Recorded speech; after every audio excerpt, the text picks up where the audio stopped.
we felt that what was really missing in the predominant dialogues around, Hawaii's food system was this idea about having it culturally grounded and back to what we believe in Hawaii. Imi ana ko ke ʻāina hoʻolo ma iliku kahi I ke ano e hoʻolo hou ia ke ike a mākou no na ona I hana hoʻolako mea ai o mau o ka Hawaiʻi.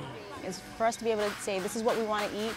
We want nutritious food, we want culturally appropriate food, and we should have the ability to produce it for ourselves. He hanana keia ʻāhaʻaina hoʻola I loko ke kahi ano au kahi hoʻi e ulu ana ma Hawaiʻi nei, no keia ano imi hoʻolako mea ai o mau. We have workshops throughout the day. It's from everything from banana paper making to school gardens to where's policy at. E loa apu ana na papa hoʻonui ike no ke kuke I ka mea ai kupono. Someone's going to talk about urban gardening. There's another workshop on if you want to raise chickens in your backyard. E loa apu ana na hua kai hoʻonui ike no ke kahi mau pāhana e imi I ana mawai manalo, kahi e mālama ia I ka aha. So we're going to go visit CTAR's Waimanalo Research Center there, the Soft Garden.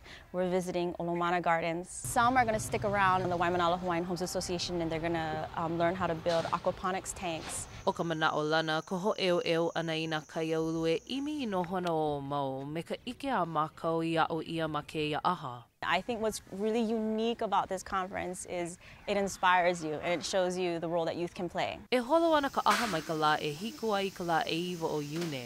Ano ke kainoa I ke hou aku e kele aku ia Ma'o Organic Farms Kiko Orb. O wau ki o Amy Kalini no Sunrise Hawaii News Now. Aloha.